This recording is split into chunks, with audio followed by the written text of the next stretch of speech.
श्रद्धेय महानुभावों, हम लोग विचार कर रहे थे कि जब हम लोगों का जीवन स्मृति से शुद्ध परिमार्जित हो जाता है और हमारा स्वरूप शून्यता की ओर, गति की ओर, परम तत्व की ओर जब अग्रसर होने लगता है, ऐसी परिस्थिति में हमारे सामने दो प्रकार के समापत्ति आते हैं, सविचारा और निर्विचारा।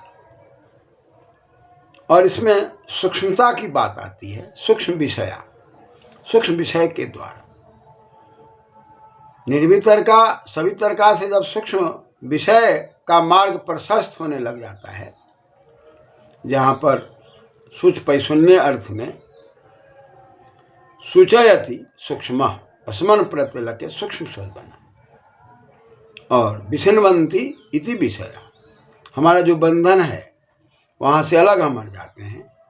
शब्द रूप रस स्पर्श गंध का जो सूक्ष्म स्वरूप हमारे सामने आता है, और ऐसी परिस्थिति में हम शब्दों की गहराई में, रूप की गहराई में और स्पर्श की गहराई को जब बढ़िया से समझ लेते हैं कि यहाँ पर वायु में स्पर्शवान की शक्ति है, स्पर्शवान वायु, और देश आकाश जो है वो शब्द का है, आकाश देश है शब्द। इस प्रकार की जब प्रवृत्ति हमारी उत्पन्न होती है, तब जो व्याख्याता वी आंग ख्या प्रकथने अक्ता प्रत्यय से व्याख्यार और टाप लगकर व्याख्या विशेष प्रकार से आकर्षक ढंग से हमारा कथन प्रकथन उपकथन सब संयमित हो जाता है। ऐसी परिस्थिति में हमारी सूक्ष्मता बढ़ने लगती है। शब्द के स्वरूप को, उसके अर्थ के स्वरूप को, ज्ञान के स्वरूप को स्थूलता से हम सूक्ष्मता की ओर आकर अर्थ के अंदर निहित होकर हम ये चार प्रकार की समापत्ति को जब ठीक ठीक प्रकार से हृदयंगम करने लग जाते हैं साधना की दुनिया में, सवितर्का निर्वितर्का, सविचारा निर्विचारा, सवितर्का में और सविचारा में यही अंतर है कि वहाँ स्थूलता है, यहाँ सूक्ष्मता है। वहाँ पर शब्द अर्थ ज्ञान की स्थूलता है और यहाँ पर सूक्ष्मता है। और निर्विचारा में और निर्वितर्का में यदि हम विचार करते हैं तो निर्वितर्का में निश्चित रूप से जो हमारी तार्किक शक्ति है वो अर्थ के अंदर आकर के स्थूल व्यवस्था में तो होती है, लेकिन वह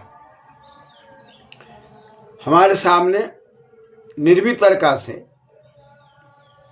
निर्विचारा की ओर आकर के और वो सूक्ष्मता की ओर चला जाता है। ऐसी परिस्थिति में सविचारा और निर्विचारा में हम होते हैं।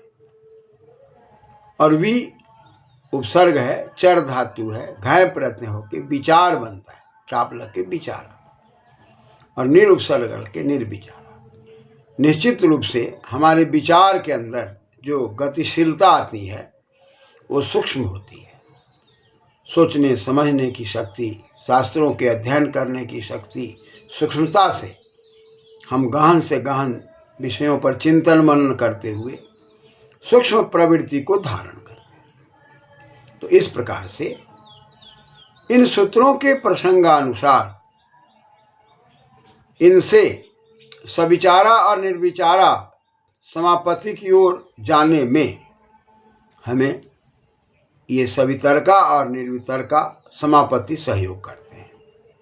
और सवितर्का निर्वितर्का समापत्ति में जाने के पहले हमारी जो वृत्तियां हैं वह जब छिन्न हो जाती हैं, उन वृत्तियों को समझकर हम रोक देते हैं। वृत्तया पंचतया, ये 5 वृत्तियों की बातें पहले कही गई थी। प्रमाण विपर्य विकल्प निद्रा स्मृतया, ये प्रमाण से, विपर्य से, उल्टे ज्ञान से, कल्प विकल्प से, संशय से अलग हो जाते हैं। और निद्रा को भी हम समझते हैं समुचित निद्रा की कितनी आवश्यकता है, और इन चीज़ों को समझकर अपने स्मृति को मजबूत करते हुए, चाहे वर्तमान कालिक स्मृतियाँ हों या बीती हुई बातों की स्मृतियाँ हों या आगे आने वाली बातों का स्मरण करते हैं, इन सब चीज़ों को रोक देने की शक्ति पैदा हो जाती है और हम जहाँ चाहते हैं वहाँ अपने ध्यान को केंद्रित कर लेते हैं, चित्त की एकाग्रता हो जाती है।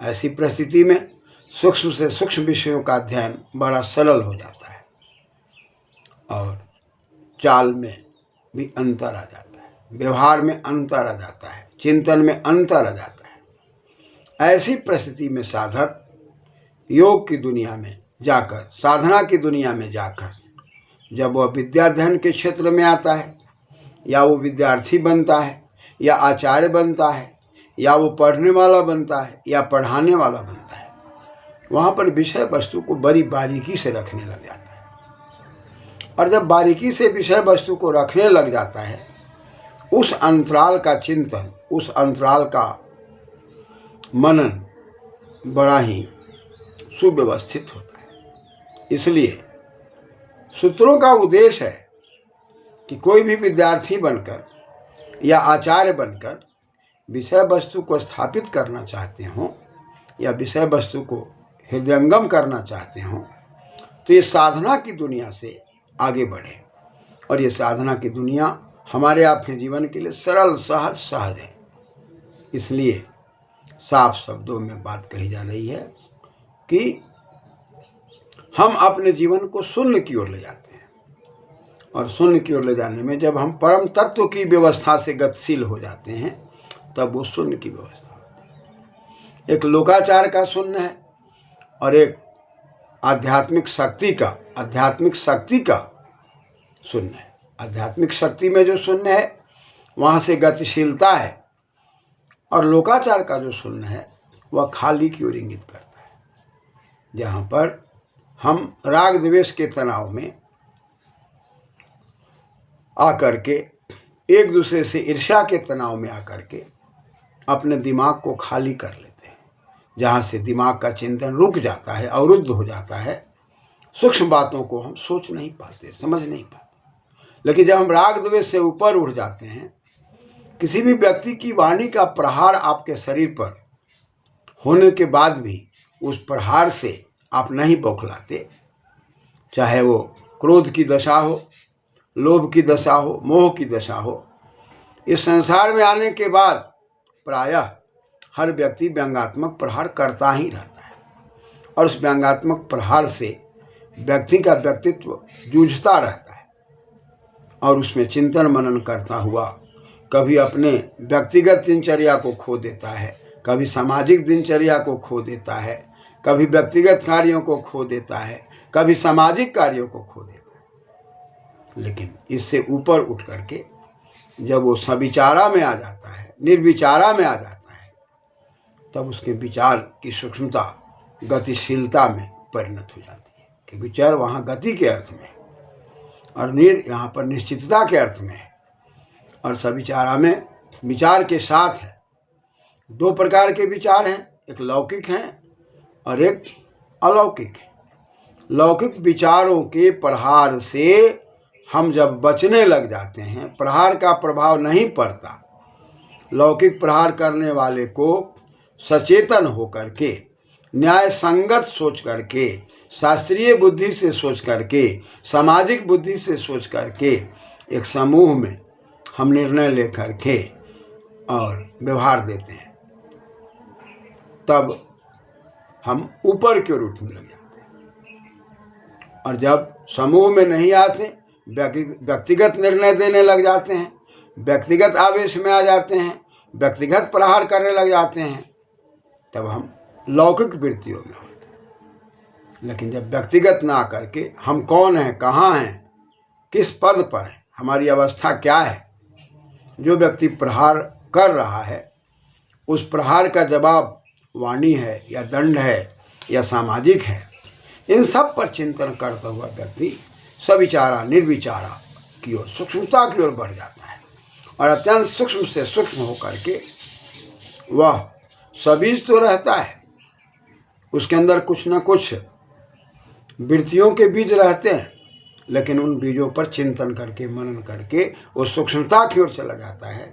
उसका विषय जो उसका जो बंधन है, उस बंधन को समझकर और वो विषयवती जो प्रवृत्ति है उसको निकाल फेंकता है और अपने अंदर उस बंधन से ऊपर उठने के लिए अपने विचार में, अपने आचरण में, अपने व्यवहार में, साधना में परिवर्तन ले आता है।